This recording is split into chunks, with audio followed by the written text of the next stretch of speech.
Hello and welcome to another ATP Geopolitics video with myself, Jonathan M.S. Pierce. This is a frontline update for the 30th of December 2022. Good start. Let's get to the overnight news before we go to the front line. The first thing I always go to is the Ukrainian release figures, caveats, propaganda, inaccurate, indicative rather than being exact.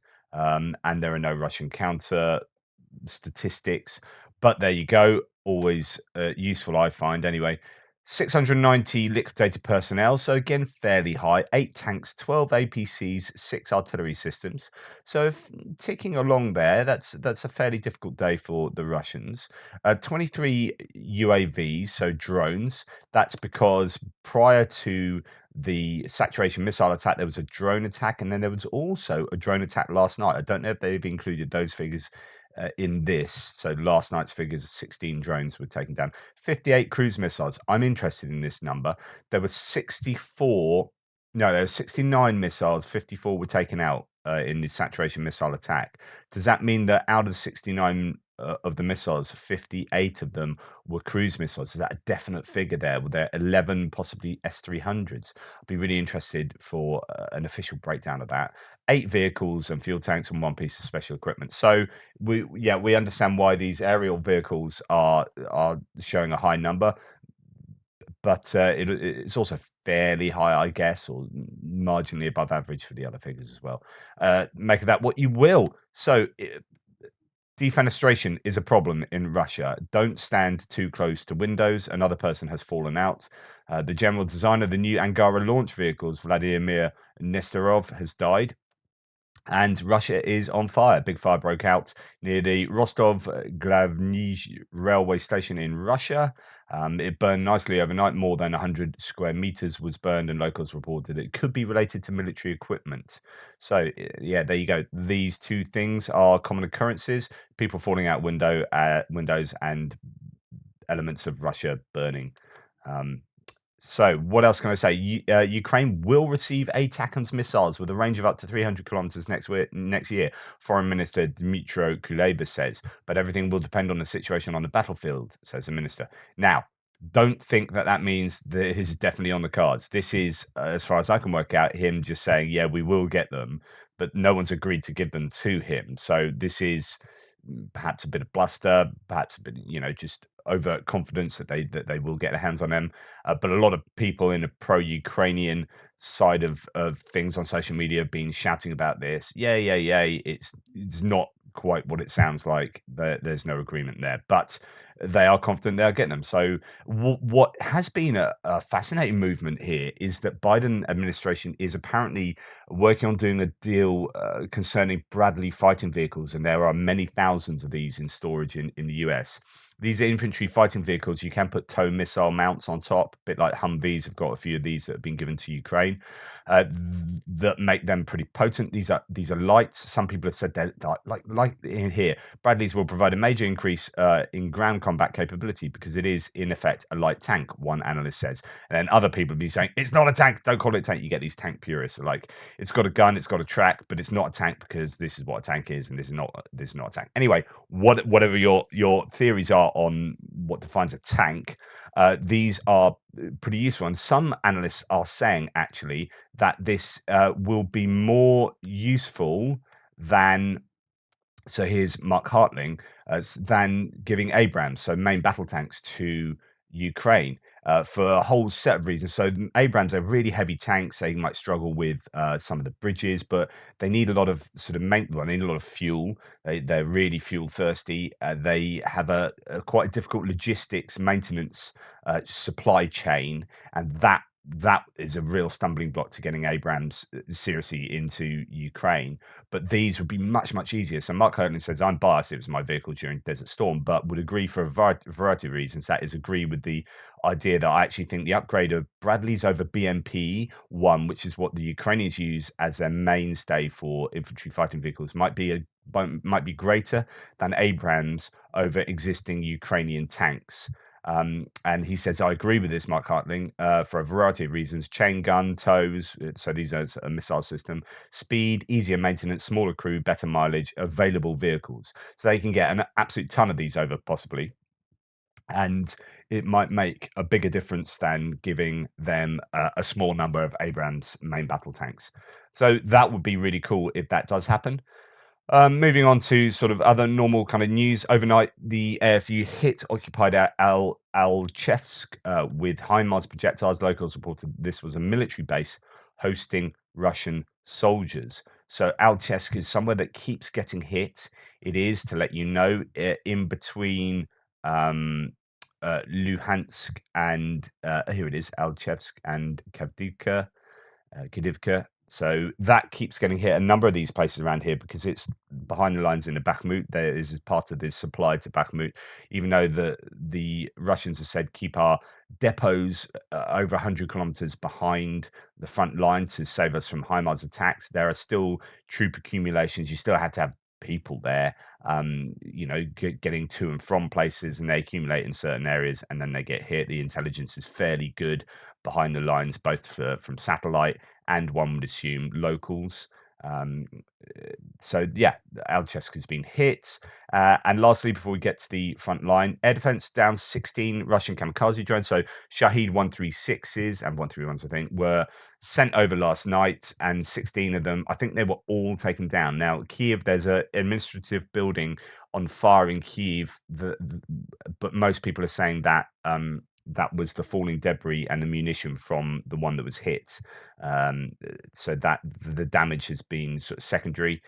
Russia attacked Ukraine with 16 of these overnight, and Ukraine's air defense downed all of the drones, so they claim, and it appears that is the case. So these drones, where they were a bit of a thorn in the side, or they were a huge problem initially for the Ukrainians. The Russians were getting a lot of mileage out of using these, literally and metaphorically, but actually they seem fairly impotent now, because the last few waves of these drones, 100% of them appear to have been taken out of the skies. And that's a really good move forward for the Ukrainians. So it's just about, so war is about adaptation. You get people like Mick Ryan, who's a retired general, writing books about and talking a lot about adaptation. It is a lot about adaptation, and I think Ukraine has done a really good job to adapt to the threat of the Shahed drones. Anyway, let's get to the front lines. Now, as we get to the front lines, it's worth just dwelling on what the ISW says about the front lines in general. So Ukraine's main military intelligence directorate, the GUR chief, Kirilo Budanov, stated that fighting in Ukraine is in a deadlock on December the 29th. In an interview with the BBC, Budanov stated that the situation is just stuck.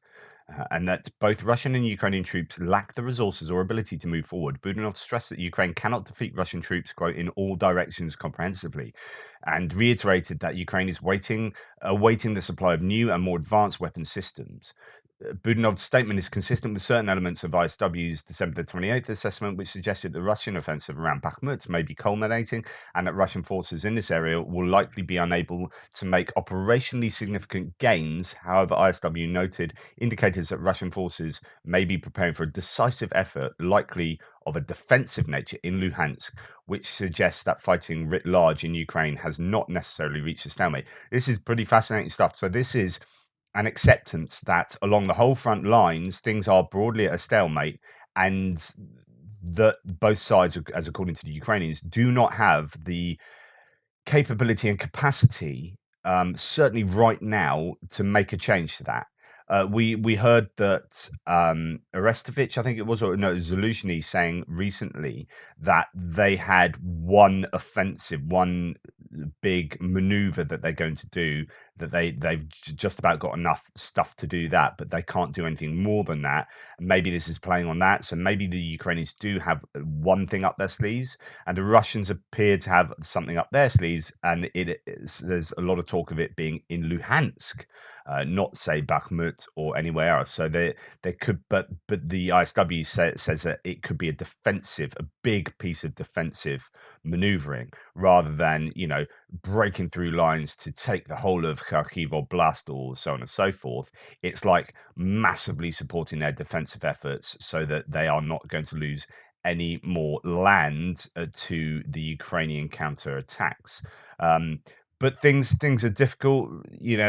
Can Russia get enough equipment? Can the Ukrainians get enough decent equipment. The Russians, I mean, you look at this, right? Rebar is even reporting that there have been a dozen of these. These are just general trucks, like civilian trucks, have been seen on a highway in Russia with machine gun mountings on the back, which is to say that they're using technicals rather than actual military hardware, because they don't have the military hardware, so they're adapting civilian hardware, arguably. Anyway, I think that's fascinating. So we could just be at a place of a real stasis along the front lines going forward. I don't know who's to say exactly. In the Starobyl's direction, says Rebar, there are no significant changes. Artillery drills continue along the line of contact. The enemy struck Svatova with MLRS, and that's pretty much all they have to say about the entire front line in this Kharkiv Luhansk northeastern section. So if we look at that, we're going to start on the Kupiansk-Svatiove-Kreminna front line. And in fact, there has been quite a bit of news up in this area of Kupiansk, just north of Kupiansk, Tavolzhanka, Vilshana, Persia-Travneve, all around here. Andrew Perpetua has quite a bit written on this. So the Ukrainian positions are in blue, Russian in red, and the yellow is roughly where the fighting is. So the Ukrainians have Hryanyikivka, but there's fighting in Dvorichna towards Tavolzhanka, but that is kind of a conurbation. It is one settlement just sort of drifts onto the other. There is fighting just north of Liman Pershi. Looks like the Russians hold Liman Pershi, as according to Perpetua, and the Ukrainians are pressuring it from two sides, which is, to go back to my map, is to say that Liman Pershi is indeed contested, or at least the edges are being contested. So maybe my map needs to have the blue line come out of Liman Pershi. But there has been shelling in Vilshana and Persia-Travneve again, which is to suggest that there is Ukrainian presence there. Andrew Perpetua says, just to continue what he says there, I'm still not sure who is attacking who. Ukraine very much wants to capture Liman Pershi, and I believe they are approaching it from the south, but Russia wants to push Ukraine across the river, and they are kind of applying pressure northwest. In Dvorichna, I think Ukraine pushed Russia out, but I don't think they control it either. I'm not really sure. It's a grey area, I think. And the western part of Tavolzhanka, which touches Dvorichna, I hear there is active fighting. So that is to say that he thinks the Ukrainians have actually pushed the Russians out of Dvorichna, and there's fighting on the western outskirts of Tavolzhanka there. Just to clarify and also confuse, this is roughly the borders of Dvorichna and Tavolzhanka. So there you go.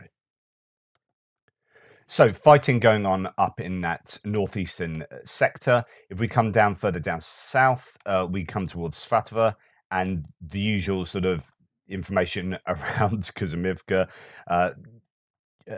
No report says that Konomuichika is at least contested, no visual confirmation. Russia again shelled it today. Institute of Study of War calls it Ukraine controlled. I received credible information that Kupiansk is captured by the Ukrainians, and Phil Shannon, Persia-Travneve got shelled. So here is to say that Kupiansk, that I moved my lines around yesterday, and Konomuichika could well both be under the control of the Ukrainians. So a little bit of movement there, but pretty much building on yesterday's.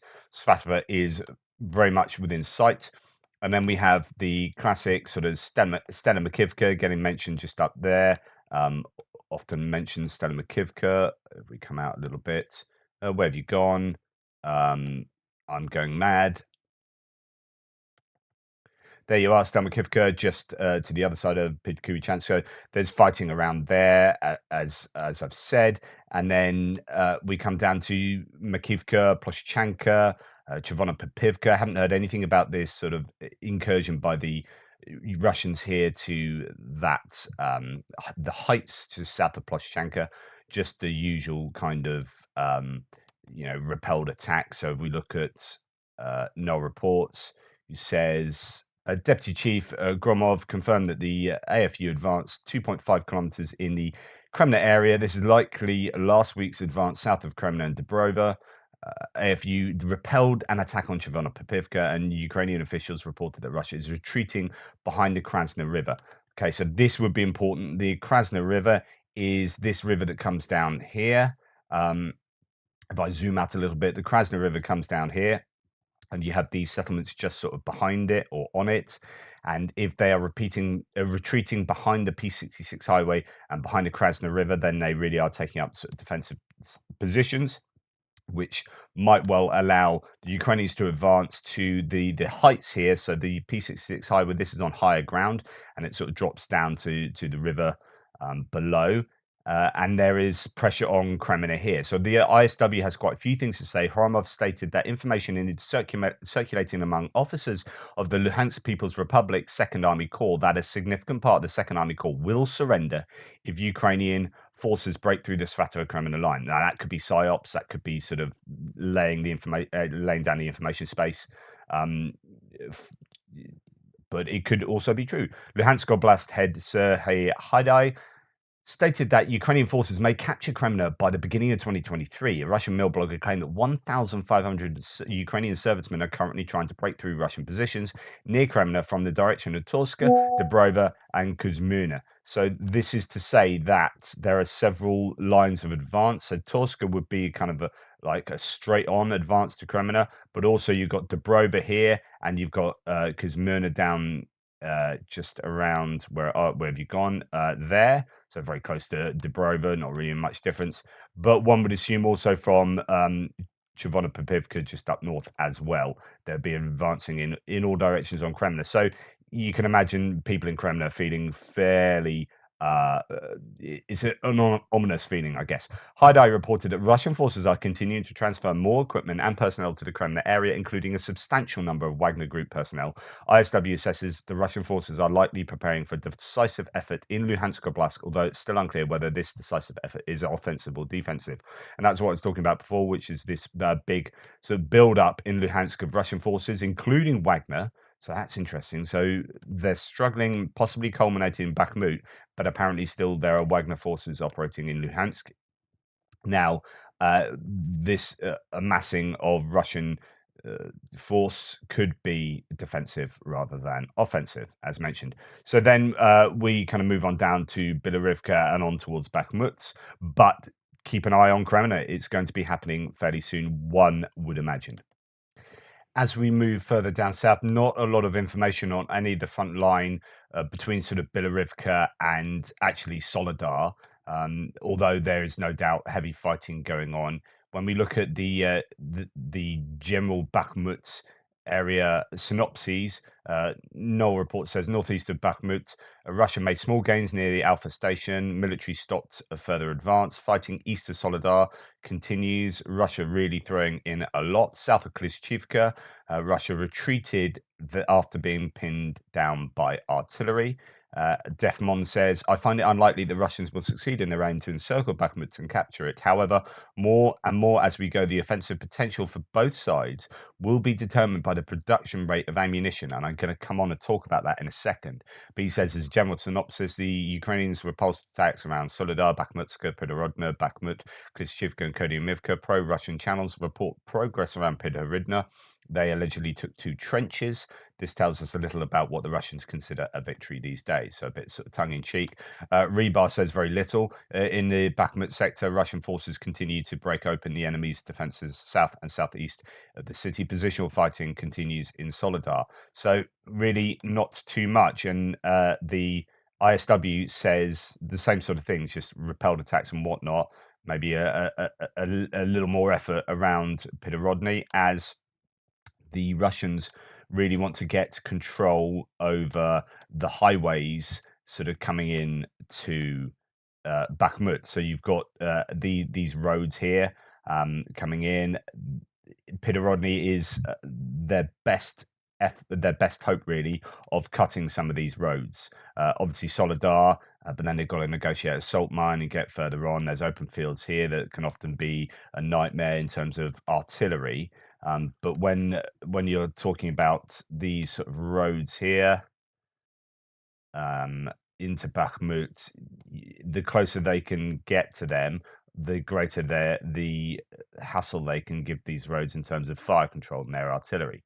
So if they can move further on into through Pidorodny, then it gives them the ability to cut off some of the logistics for the Ukrainians, and certainly from the north. So actually, Pidorodny is a useful advance for the Russians, and then the Ukrainians would have to rely more on their westerly supply lines. Uh, Down south, still fierce fighting, and obviously Klishchivka, Kurdyivka, Ozaryanivka, so on and so forth. No details, not like we've had the last couple of days, just sort of fierce fighting. Rebus says positional fighting now.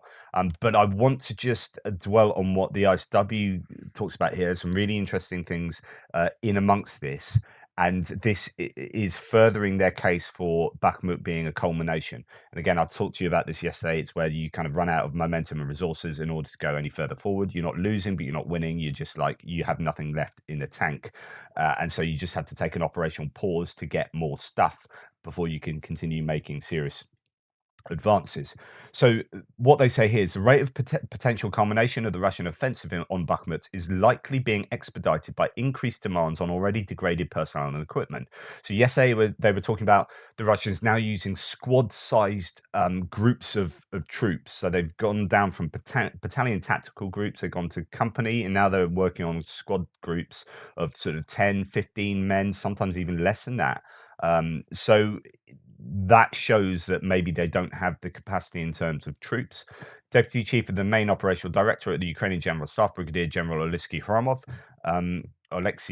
reported that Ukrainian forces repel up to 20 Russian assaults in the Bakhmut area daily. Hromov also reported that Russian forces concentrated, now this is important, concentrated 40% of their artillery fire along the 200-kilometer long front line that runs from Kupiansk to Marinka on Bakhmut. Right, let's visualize this a little bit. So you have a front line from Kupiansk going all the way down to Marinka down here, right?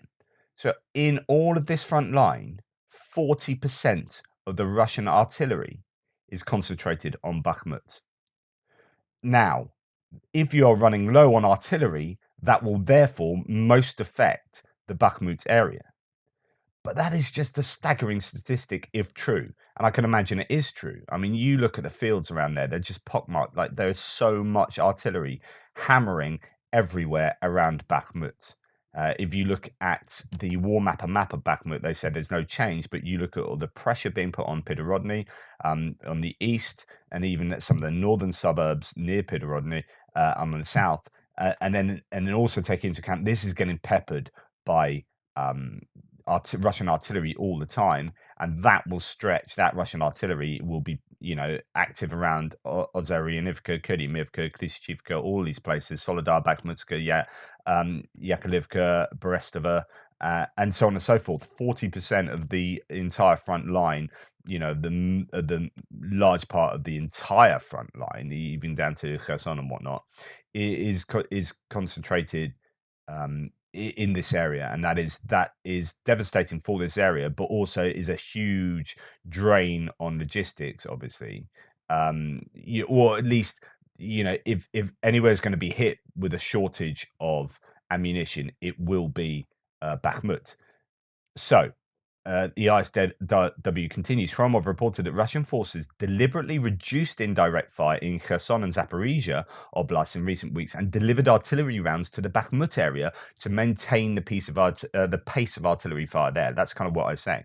So ISW assesses that Russian personnel and equipment capacities in the Bakhmut area are severely degraded, and that the Russian offensive to capture Bakhmut is likely culminating as a result. Russian forces' high demand on personnel and on artillery munitions to support a continued high pace of assaults will likely further degrade Russian forces' operational capabilities in the Bakhmut area and quicken the rate of Russian offensive culmination. So I think that's super important. I mean, there's not a lot more to say on Bakhmut at the moment, no real details other than what I've said, but the indications are that, the Russians might struggle going forward. So we move on further south. Now, just building on what I was saying, the fact that it's so much quieter, no big news is coming out of places like Avdivka and even Marinka too much. They're shelling, like Zalizhny's takes a bit of shelling, but that's a kind of way possibly into Bakhmut from much further down south by putting pressure on Touretsk, so on and so forth. But it could be that it's quite around here because they're having to deliver so much more ordnance up to Bakhmut. I don't know, but it's fairly quiet around here, sort of positional fighting. Um, the reports are, sorry, Marinka is fluid. Russia concentrated extra forces to push north of Marinka. They want to control the road to Krasnohorivka, which is still under the Ukrainian control, which is interesting. That has swapped hands. Avdivka, small positional battles, usual daily artillery. Rebar reports basically nothing. So just to let you know what that road is, to remind those who aren't looking at maps all day long, Marinka, Krasnohorivka, which is a pretty important settlement, but it's fairly well defended. There's this road between the two, and there was recently the claim that the Russians have taken control over the southern part of the road. I don't know whether that's still the case. It appears that well, actually, no report says that is under Ukrainian control. However, you wouldn't want to be driving too much stuff down this road because it's going to be under serious fire control from the Russians. So I don't know how useful actual control over that road would be. But anyway, there you go. That's what's going on there. Now, I think what Defmon says here is worthy of note. So he says Russian armed forces have in some places advanced several kilometers in this area the last 8 years. So he's talking about the whole Donetsk sort of front line. A lot of people make fun of the Russian construction of static defenses. Now, I have been advocating recently that they are actually useful. So they are building defenses all over the shop. And you may take the mickey out of those trenches or the building of those defenses and the dragon's teeth and whatnot. But actually, they're far better than having nothing there at all. So these do present a problem for the Ukrainians to overcome when they do get to these defensive lines.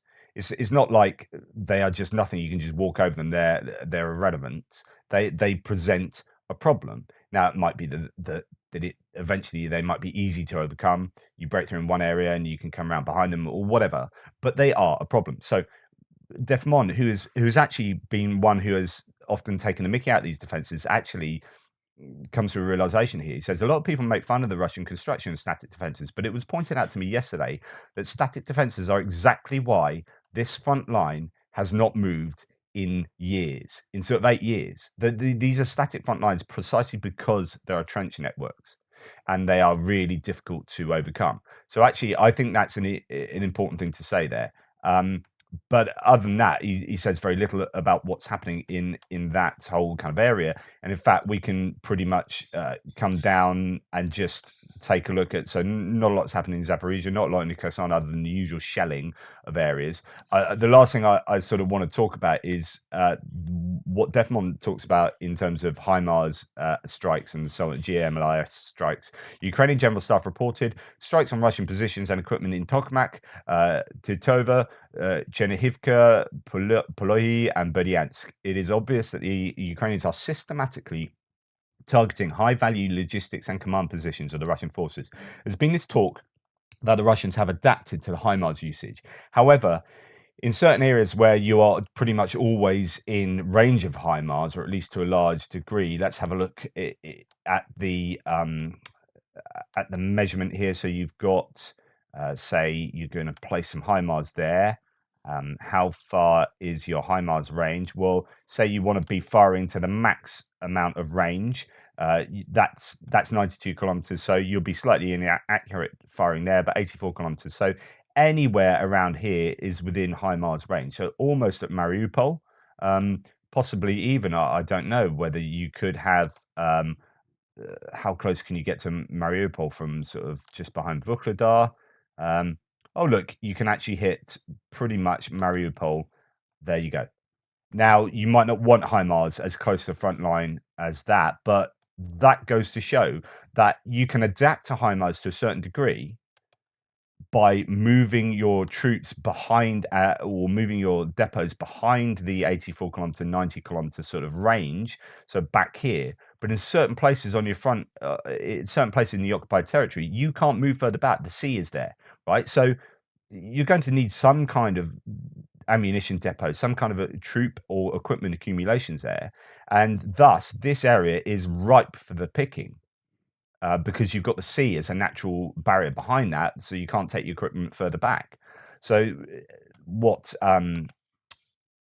what Defmon is saying here is that these high value logistics and command positions are still being struck in this particular area, and he points out these places, including Berdyansk. And if that includes Berdyansk, then that is, you wonder what's striking Berdyansk, because that's probably just out of range of HIMARS, unless you really can use HIMARS at the extent, to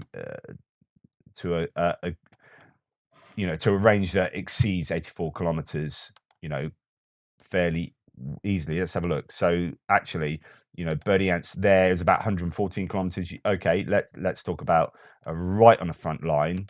If you're going to be risky with your HIMARS, so it could be that they're using some kind of drone to hit Berdyansk. Yeah, that's still 110 kilometers.